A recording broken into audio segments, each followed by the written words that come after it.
আসসালামু আলাইকুম রহমতুল্লাহ। 21 ডিসেম্বর 23 আবারও বিএনপি জামাত কি ঘটেছে? জামাতের এ কেমন প্রস্তুতি ও প্রচারণা? সমন্বয়ের অভাব, না মতনৈক্য, না অন্য কিছু? দর্শক, কথা ক্লিয়ার।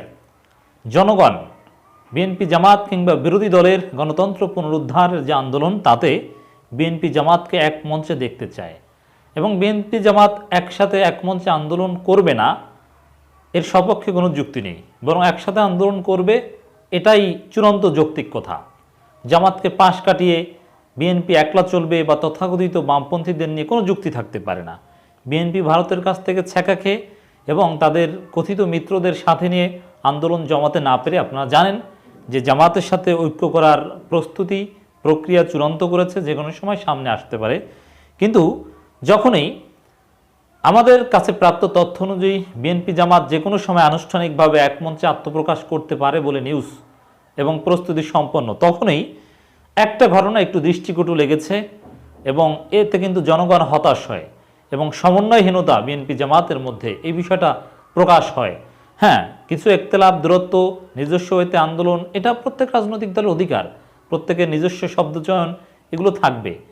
কিন্তু তারপরও জনগণের প্রত্যাশা হচ্ছে বিএনপি জামাত একই মেরুতে, একই ভয়েসে, একই সাথে আন্দোলন করবে।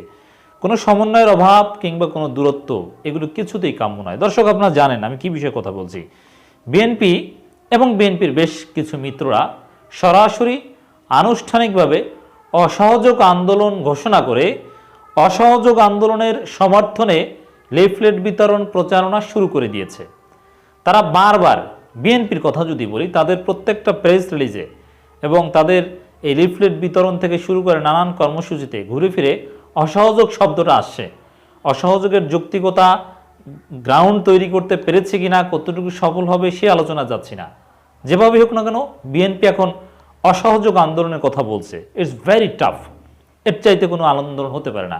এবং সরকারের মধ্যে অনেক প্রতিক্রিয়া সৃষ্টি হয়েছে, পাল্টা অসহযোগের কথা বলছে এবং সরকারকে অসহযোগিতা করলে তাদের বাসা বাড়ির বিদ্যুতের লাইন কেটে দেয়, ইউটিলিটি লাইন কেটে দেয়, এইসব কথাবার্তা কিন্তু সরকারের পক্ষ থেকে বলা হচ্ছে। কিন্তু ইন্টারেস্টিংলি জামাত ইসলামী বিএনপির সকল ঘোষণা অনুসরণ করলো। এর আগে হরতাল অবরোধ একই ভাষায়, কিছুক্ষণ পর জামাতের ঘোষণা শুনল। এবার অসহযোগ শব্দটা এখন পর্যন্ত জামাত উচ্চারণ করেনি। এটাই বিএনপি জামাতের মধ্যে একটা সমন্বয়হীনতা অথবা এই বিষয়ে একটা ডিসকর্ডের প্রমাণ। শুধু এটা নয়, দেখেন, জামাত ইসলামীর কর্মসূচি ছিল আজকে 21 ডিসেম্বর বিএনপি দেশব্যাপী লিফলেট বিতরণ করেছে, জনগণের গোড়দোড়ায় পৌঁছে গিয়েছে লিফলেট নিয়ে। জামাত ইসলামী ঘোষণা করেছিল 21 ডিসেম্বর তারাও লিফলেট বিতরণ করবে, কিন্তু আসলে লিফলেট বিতরণ করতে তারা, জামাত ইসলামী, দেশব্যাপী কোথাও লিফলেট নিয়ে ফিজিক্যালি মাঠে নেমেছে এরকম কোনো তথ্য আমার কাছে আসেনি বা আমি খুঁজেও পাইনি। আপনাদের কাছে এরকম কোনো তথ্য থাকলে জানাবেন। তা আমি আমার কাছে প্রাপ্ত তথ্য অনুযায়ী কনক্লুশনে যেতে পারি, 21 ডিসেম্বর বিএনপি যেভাবে বা বিএনপির অনেক মিত্ররা লিফলেট নিয়ে জনগণের কাছে পৌঁছে যাওয়ার চেষ্টা করেছে, জামাত যে চাইলে কোথাও পারত না সেটা নয়।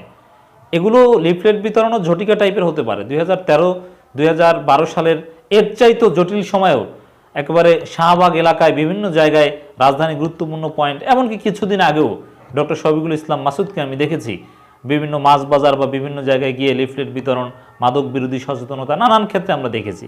It's possible, definitely possible. কিন্তু জামাতকে সরাসরি ওইভাবে মাঠে নামতে দেখিনি। এবং জামাত কি করেছে, তারা লিফলেট প্রচার করছে এবং ভার্চুয়াল প্রচারণা চালিয়ে 21 ডিসেম্বর ভার্চুয়াল প্রচারণা চালিয়েছে। কিন্তু মাঠে নেমে লিফলেট বিতরণ করা অসহযোগের সমর্থনে আর ভার্চুয়াল যেসব প্রচারণা চালিয়েছে, এটা বিএনপির সাথে কিছুটা হলেও অসহযোগ নিয়ে দূরত্বের প্রমাণ। It's my own analysis, you may disagree. সেখানে কিছু প্রচারণা যেগুলো সামনে পড়েছে, জামাত শিবিরের যত প্রচার মাধ্যম আছে আমি খেয়াল করেছি, সেখানে তারা ভোটাধিকার ও গণতন্ত্র পুনরুদ্ধারের জন্য ঐক্যবদ্ধ গণ আন্দোলন গড়ে তুলুন এই আহ্বান জানাচ্ছে। সরকারকে যে কোনো সহযোগিতা করা থেকে বিরত থাকুন, এটা কিন্তু অসহযোগিতা। কিন্তু জামাত এখানে স্পেসিফিক অসহযোগ একথা কিন্তু বলছে না। সরকারকে যে কোনো সহযোগিতা থেকে বিরত থাকুন, এটা জাস্ট তাদের ভার্চুয়াল প্রচারণার মধ্যে থাকা আর আনুষ্ঠানিক প্রেস বিজ্ঞপ্তিতে অসহযোগ আন্দোলনের ঘোষণা করলো জামাত, এভাবে গণমাধ্যমে নিউজ আকারে আসার মধ্যে পার্থক্য রয়েছে। সরাসরি অসহযোগ আন্দোলনের ঘোষণা জামাতের পক্ষ থেকে আমি যখন কথা বলছি তখন পর্যন্ত পাইনি। এখন জনগণের মধ্যে এতে বিভ্রান্তি সৃষ্টি হয় যে জামাত আসলে অসহযোগে আছে কি নাই।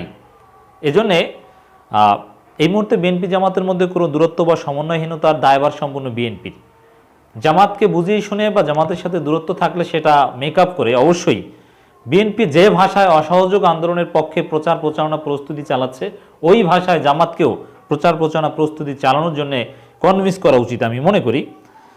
আওয়ামী লীগের প্রশাসনের চাপ, হুমকি, ভয়ভীতি অগ্রাহ্য করে সকল ভোটার ভাই ও বোনেরা নিজে ভোটদান থেকে বিরত রাখুন ও অপরকে বিরত রাখুন, এভাবে বিভিন্ন প্রচারণা চালাচ্ছে আমরা দেখতে পাচ্ছি। এবং দেশবাসীর প্রতি আহ্বান জানাচ্ছে জামাত ইসলামী প্রচারণার মাধ্যমে। আজকের এই ভার্চুয়াল প্রচারণার অংশ হিসেবে যারা দেখতে পেলাম, প্রশ্ন নির্বাচনের বিরুদ্ধে নিজে অবস্থান থেকে প্রতিরোধ গড়ে তুলুন, আওয়ামী লীগ প্রশাসন চাপ ভয়ভীতি উপেক্ষা করে ভোটদান থেকে বিরত থাকুন এবং অন্যকে বিরত রাখুন, ভোট নেওয়ার জন্য সরকারকে সহযোগিতা করা থেকে বিরত রাখুন, জালেম স্বৈরাচার ভোটাধিকার হরণকারী গণতন্ত্র ধ্বংসী তাদের সরকারের সাথে সকল ধরনের সম্পর্ক ছিন্ন করুন।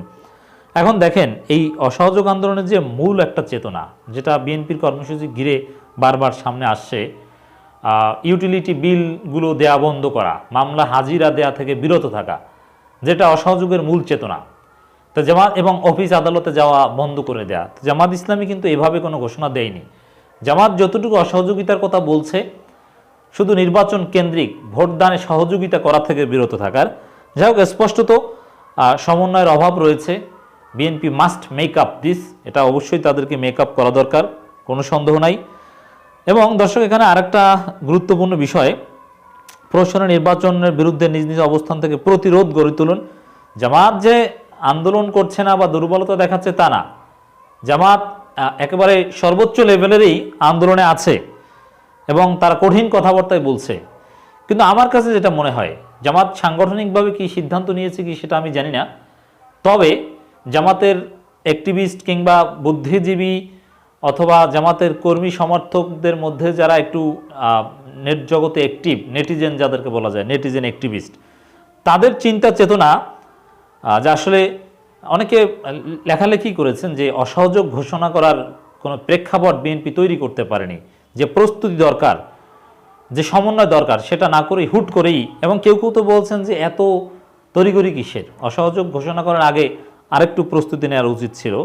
তো আনুষ্ঠানিকভাবে জামাত এ বিষয়ে না বললেও বা কিছুটা দূরত্ব তাদের প্রচার প্রচারণার ধরনে লক্ষ্য করা গেলেও কিন্তু জামাতের লোকজন বা চিন্তাশীল লোকজন অনেকে এই মুহূর্তে এই অসহযোগ নিয়ে প্রশ্ন তুলছেন, এটা আমার কাছে দৃষ্টিগোচর হয়েছে। দর্শক, তাহলে বিএনপি জামাতের মধ্যে অসহযোগ নিয়ে কিছুটা হলো, অ্যাটলিস্ট টু সাম এক্সটেন্ট, সাংগঠনিকভাবে না হলেও মাঠ পর্যায়ের কর্মীদের মধ্যে একটু ডিসকর্ড রয়েছে। এখানে জামাত একটা চমৎকার কাজ করেছে, যেটা অন্য সময় করে না।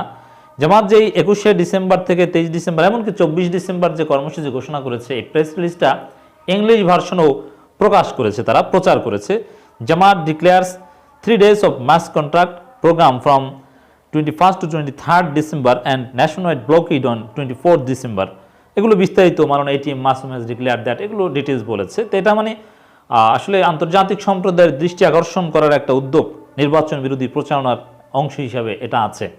যাই হোক, যতটুকু দূরত্ব এই অসহযোগকে কেন্দ্র করে জামাত বিএনপির মধ্যে দেখা যাচ্ছে, BNP must make up this as soon as possible. জনগণ বিএনপি জামাতের একই ভয়েস, একই ধরনের শব্দ চয়ন প্রত্যাশা করে।